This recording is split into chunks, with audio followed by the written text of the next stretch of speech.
ಗಾಳಿ ಬೀಸುತ್ತಿದೆ ಹಟ್ಟಿ ಮೊಹಲ್ಲಗಳ ನಡುವೆ ಗಡಿಗಳ ಮೀರಿ ಗೆಳೆತನವ ಮಾಡೋಣ ಬಾ ನನ್ನ ಸಂಗಾತಿಯೇ ನನ್ನ ಸಂಗಾತಿಯೇ ಪ್ರೀತಿಯ ಗಾಳಿ ಬೀಸುತ್ತಿದೆ ಹಟ್ಟಿ ಮೊಹಲ್ಲಗಳ ನಡುವೆ ಪ್ರೀತಿಯ ಗಾಳಿ ಬೀಸುತ್ತಿದೆ ಹಟ್ಟಿ ಮೊಹಲ್ಲಗಳ ನಡುವೆ ಗಡಿಗಳ ಮೀರಿ ಗೆಳೆತನವ ಮಾಡೋಣ ಬಾ ನನ್ನ ಸಂಗಾತಿಯೇ ನನ್ನ ಸಂಗಾತಿಯೇ ದೃಶ್ಯತೆ ಬೇಲಿಗಳು ಜಾತಿ ಧರ್ಮದ ಗೋಡೆಗಳು ದೃಶ್ಯತೆ ಬೇಲಿಗಳು ಜಾತಿ ಧರ್ಮದ ಗೋಡೆಗಳು ಎಲ್ಲವ ದಾಟಿ ಎತ್ತರಕ್ಕೆ ಹಾರೋಣ ಬಾ ನನ್ನ ಸಂಗಾತಿಯೇ ನನ್ನ ಸಂಗಾತಿಯೇ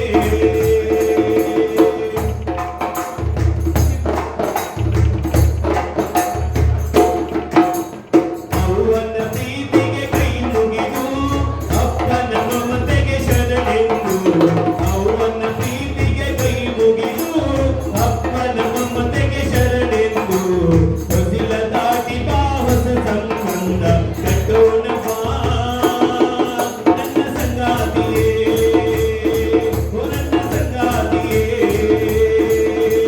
ನನ್ನ ನಿನ್ನ ಈ ಸ್ನೇಹ ಒಪ್ಪದಿರಬಹುದು ಸಮಾಜ ನನ್ನ ನಿನ್ನ ಈ ಸ್ನೇಹ ಒಪ್ಪದಿರಬಹುದು ಸಮಾಜ ತಪ್ಪೆಂದಾದರೆ ಆಗಲಿ ತಪ್ಪು ಮಾಡೋಣ ಬಾ ನನ್ನ ಸಂಗಾತಿಯೇ ನನ್ನ ಸಂಗಾತಿಯೇ ನಿನ್ನೆಯ ತಪ್ಪು ಇಂದು ಸರಿ ನಿನ್ನಿನ ತಪ್ಪು ನಾಳೆ ಸರಿ ಕಾಲ ದೇಶಕ್ಕೆ ಬದಲಾಗುವುದು ತಪ್ಪು ಸರಿ ನನ್ನ ಸಂಗಾತಿಯೇ ನನ್ನ ಸಂಗಾತಿಯೇ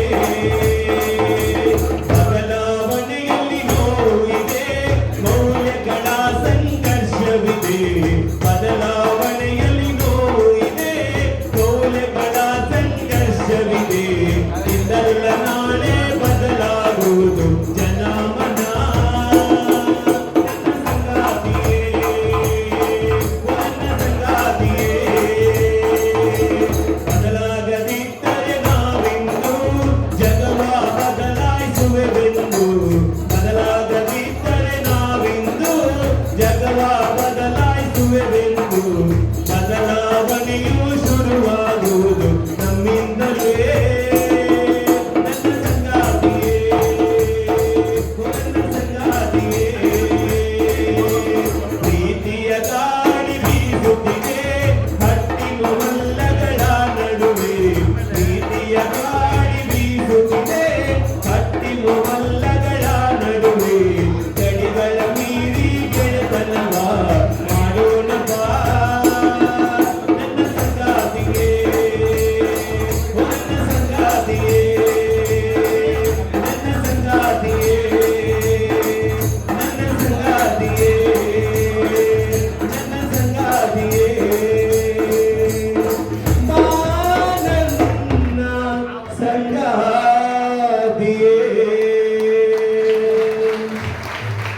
ಬದಲಾಗದಿದ್ದರೆ ನಾವಿಂದು ಜಗವ ಬದಲಾಯಿಸುವೆವೆಂದು ಕೋಮುವಾದಿ ಶಕ್ತಿಯಿಂದ ಈ ನೆಲದ ಸೌಹಾರ್ದತೆಯ ಕಡೆಗೆ ನಡೆದು ಬಂದಂತಹ ಮಹೇಂದ್ರ ಕುಮಾರ್ ಅವರ ಆತ್ಮಕಥನ ನಡು ಬಗ್ಗಿಸದ ಎದೆಯದನಿ ಪುಸ್ತಕದ ಬಿಡುಗಡೆಗೆ ಆಗಮಿಸಿರುವಂತಹ ತಮ್ಮೆಲ್ಲರನ್ನ ಪ್ರೀತಿಪೂರ್ವಕವಾಗಿ ಸ್ವಾಗತಿಸಬೇಕಾಗಿ ನಾನು ಬಸವರಾಜ್ ಸುಡಿಬಾವಿರವರಲ್ಲಿ ವಿನಂತಿಸಿಕೊಳ್ತೇನೆ.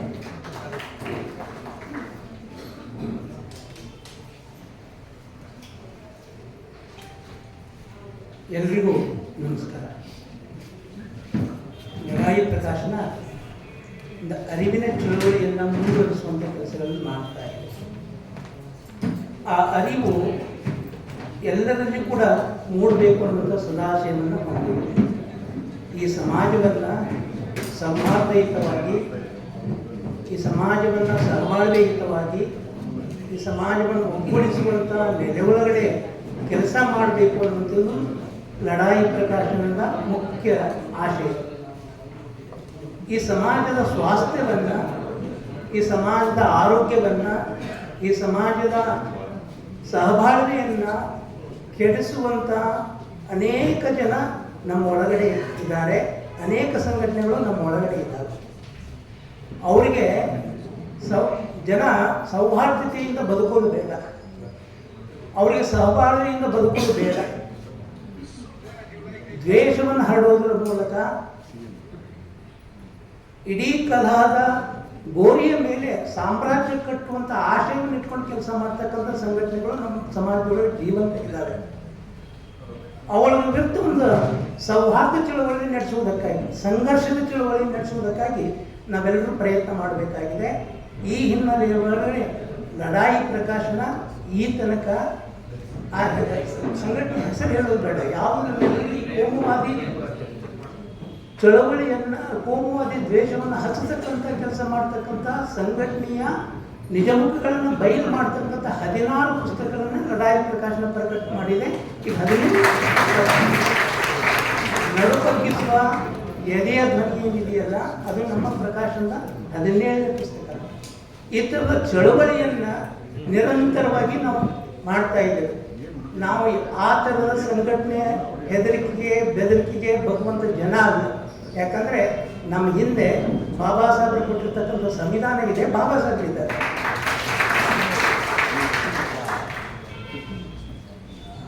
ಮಹೇಂದ್ರ ಕುಮಾರ್ ಅವರು ಏನು ಭಜನಾಂಗದೊಳಗಡೆ ಇದ್ದುಕೊಂಡು ಆ ಸಂಘಟನೆ ಮಾಡಿರುವಂಥ ಜನ ವಿರೋಧಿಯಾದಂಥ, ಮನುಷ್ಯ ವಿರೋಧಿಯಾಗಿರುವಂಥ, ಸಮಾಜ ವಿರೋಧಿಯಾಗಿರುವಂಥ ಚಟುವಟಿಕೆಗಳು ಏನಿದ್ದು ಅವೆಲ್ಲವುಗಳನ್ನು ಕಂಡುಂಡು ಅದು ತಪ್ಪು ಅನಿಸಿದಾಗ ತಮ್ಮ ಅನುಭವಗಳನ್ನು ಹಂಚಿಕೊಂಡಿದ್ದಾರೆ. ಅದರ ತರ ನಡುಪಕ್ಕಿಸಲು ಎದೆಯದಲ್ಲಿ ಅವ್ರಿಗೆ ನಾನು MLA ಮಾಡ್ತೀನಿ, MP ಮಾಡ್ತೀನಿ ಅಂಥದ್ದು ಯಾವುದಕ್ಕೂ ಬಗ್ಲಿಲ್ಲ. ಅವರು ಎದೆ ಒಳಗಿನ ಒಂದು ಅಂತಸತ್ವದ ಧ್ವನಿ ಇತ್ತಲ್ಲ, ಪ್ರಾಮಾಣಿಕ ಧ್ವನಿ ಇತ್ತಲ್ಲ, ಆ ಪ್ರಾಮಾಣಿಕ ಧ್ವನಿಗೆ ಬದಲಾಗಿದೆ.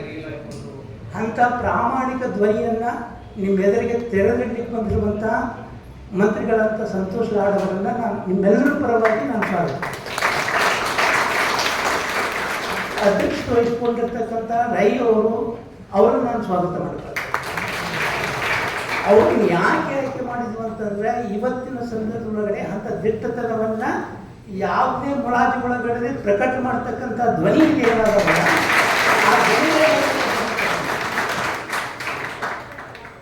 ನಯನ ಅವರಿದ್ದಾರೆ, ಮುನೀರ್ ಅವರಿದ್ದಾರೆ, ಬಾಲನ್ ಅವರಿದ್ದಾರೆ. ಅವರು ಇಡೀ ಚಳವಳಿಯ ನೇತೃತ್ವವನ್ನು ವಹಿಸಿಕೊಂಡು ಮೊದಲಿಂದಲೂ ಕೆಲಸ ಮಾಡ್ತಾರೆ. ನವೀನ್ ಅವರು ಇಂಥದ್ದೊಂದು ಧ್ವನಿಯನ್ನು ಕಟ್ಟಿಕೊಡ್ಲಿಕ್ಕೆ ಅವರು ಈ ಪುಸ್ತಕ ಬರ್ತದೆ ಅಂತ ಅಂದ್ಕೊಳ್ಳೆ ನಮ್ಮಲ್ಲಿ ಒಂದು ಭಕ್ತ ಪಡೆ ಇದೆ. ಭಕ್ತ ಪಡೆ ಅಂತಂದ್ರೆ ಮೆದುಳಿಲ್ಲದಂಥ ಮನುಷ್ಯರು ಅಂತ. ಭಕ್ತರು ಅಂತಂದರೆ ಮೆದುಳಿಲ್ಲದ ಮನುಷ್ಯರು ಅಂತ. ನಿಮ್ಮ ಮೆದುಳಿನಿಂದ ಮಾತಾಡ್ಲಿಕ್ಕೆ ಸಾಧ್ಯ ಇಲ್ಲ, ಹೃದಯದಿಂದ ಮಾತಾಡ್ಲಿಕ್ಕೆ ಸಾಧ್ಯ ಇಲ್ಲ. ಅವ್ರಿಗೆ ಬೇರೆ ಅಂತ ಮಾತಾಡಬೇಕು. ನಾವು ಇವತ್ತು ಮನುಷ್ಯರನ್ನ ಮನುಷ್ಯತ್ವದಿಂದ ಮಾತಾಡಿಸುವಂಥ ಕಾಲ ಮುಗಿದು ಹೋಗಿದೆ ಅಂತ ಅವ್ರು ಹೇಳ್ತಾರೆ. ಆದ್ರೆ ನಾವು ಹೇಳೋದಿಲ್ಲ, ನಾವು ಮನುಷ್ಯರನ್ನ ಮನುಷ್ಯತ್ವದಿಂದಲೇ ಮಾತಾಡಿಸ್ಬೇಕು ಅಂತ ಹೇಳ್ತೇವೆ. ನಮ್ಮದು ಹೃದಯದ ಭಾಷೆ, ಅವ್ರದ್ದು ಕಡಿಬಡಿ ಭಾಷೆ. ಆ ಕಡಿಬಡಿ ಭಾಷೆಯನ್ನು ಎದುರಿಸಿ ಇಂಥದೊಂದು ಪುಸ್ತಕವನ್ನು ಕಟ್ಟಿಕೊಟ್ಟಿದ್ದಾರಲ್ಲ, ಅದು ಲಡಾಯಿ ಪ್ರಕಾಶನದ ಮೂಲಕ ಪ್ರಕಟ ಮಾಡಬೇಕು ಅಂತ ಹೇಳಿದಾರಲ್ಲ, ಅವರು ನಮ್ಮ ನಜ್ಮಾ ಇದ್ದಾಳೆ, ಆ ಥರದ ಎಚ್ಚರ ಧ್ವನಿಯಾಗಿ ಕೆಲಸ ಮಾಡ್ತಾ ಇದ್ದಾರೆ. ಬರಬೇಕಂತ 2-3 ಗೆಳೆಯರು, ನಿಖಿತ್ ರಾಜ್ ಮೌರ್ಯ ಅವರು, ಸುಧೀರ್ ಕುಮಾರ್ ಮರಳ್ಳಿ ಅವರು, ಅವ್ರನ್ನೂ ಸ್ವಾಗತ ಮಾಡಿಕೊಂಡು ನಿಮಗೆ ಇಷ್ಟು ದೂರದಿಂದ ಬಂದಿರಲ್ಲ. ಈ ಪುಸ್ತಕ ಬಿಡುಗಡೆ ಆಗ್ತದೆ ಅನ್ನೋ ಕಾರಣಕ್ಕಾಗಿ ಬಿಜಾಪುರದಿಂದ ನಮ್ಮ ಯರ್ನಾಳ್ ಬಂದಿದ್ದಾರೆ, ಅಪ್ಪ ಸಾಹೇಬ್ ಯರ್ನಾಳ್. ಹಾವೇರಿಯಿಂದ ನಮ್ಮ ವಿನಾಯಕ್ ಕುರುಬರ್ ಅವರು, ಮರಿಯಮ್ಮ ಹೊನ್ನಪ್ಪನವರವರು.